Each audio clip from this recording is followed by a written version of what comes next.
Kakain na naman? Yes, dahil gutom na gutom tayo. At ayun na nga guys, may nabalita kami dito sa Sagada. Meron daw wine na kung saan pwede kang uminom 1 to sawa. Basta babayaran mo lang ang kada shot na iinumin mo. At ito nga guys, ang titik wine. Dahil nga alak na tong kaibigan natin, siya na muna magte-take over ng ating vlog. Ah? Saan ka punta? Pitik wine. Ano meron dyan? Pitik wine. At ayun, pagpasok natin guys, ito ang bubungad sa inyo. Napakagandang exterior na kanilang mga bahay. At ito ang kanilang Honesty Wine Store. Ayan muna unahin. Ano yan? Ano yan? Pitik wine. Rice Pitik wine wine yan? and ano? Rice wine at Bugnay saka, wine. Try natin pareho. First Pero honesty to.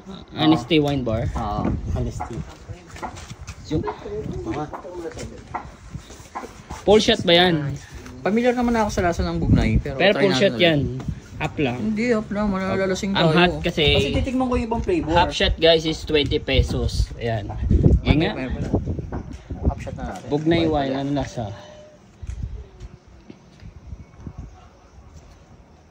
Ano? Sarap. Sarap? Manamis-namis. Na yung alcohol, konti lang yung lasa. More on, para siyang juice. Yung isa naman, tikman mo yung Rice wine. rice one. Taipei. Tapang. Hindi naman. Okay. Ayan, ano yan? Iinom mo. Okay lang siya. Ano yan? Masakit kasi dyan ko eh. Hindi. Ano yan? Lasing na. Kasing ka na. Mas matapang yan kaysa doon sa Mas isa. matapang. Oo, mas matapang tong Taipei. Yung Taipei, rice wine. rice wine. Mas Sige matapang. nga, inumin mo lahat. Pakita mo for the vlog. Yeah. Masarap. Saan na nalagay yung bayad?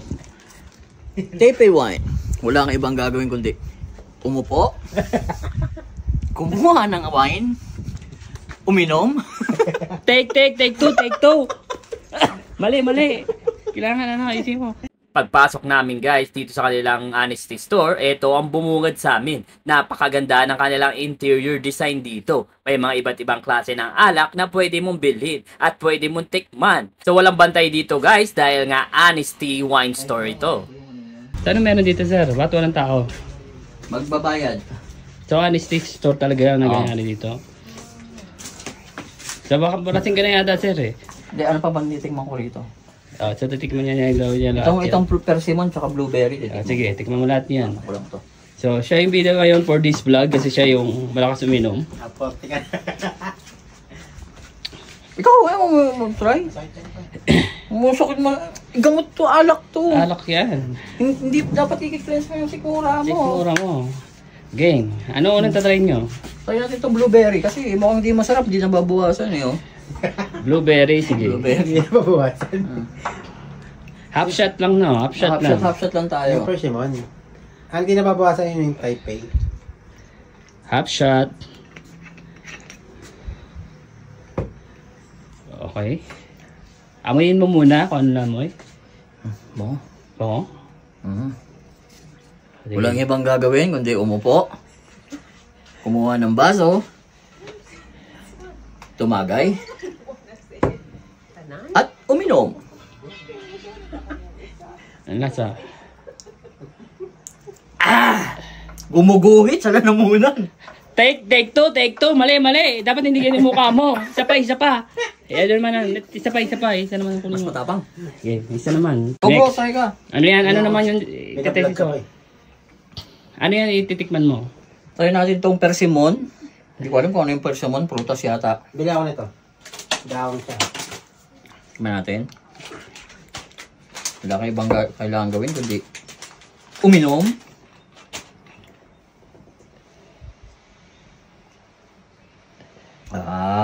Sakto lang, mild lang to. Persimmon. May asim. May asim na tamis. Yung alcohol, di masyado.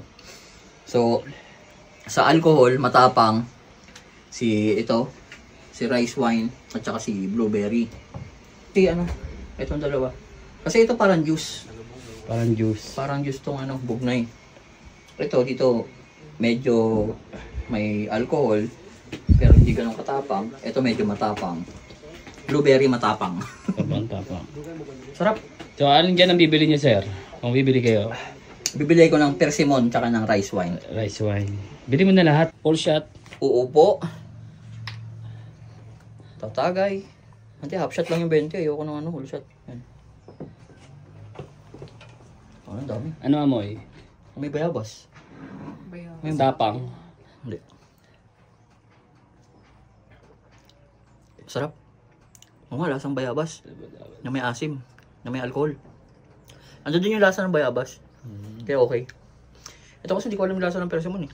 At ayun na nga guys, after nyo mag-shot test at bilhin yung mga bottles na nagustuhan nyo, magbabayad lamang kayo guys dito sa kanilang payment station at po ikaw na rin mismo ang magsusukli sa sarili mo. And make sure guys na magbayad tayo. Honesty Store. Ano? Ang gano'n na lang ba kayo? Titikim na yan!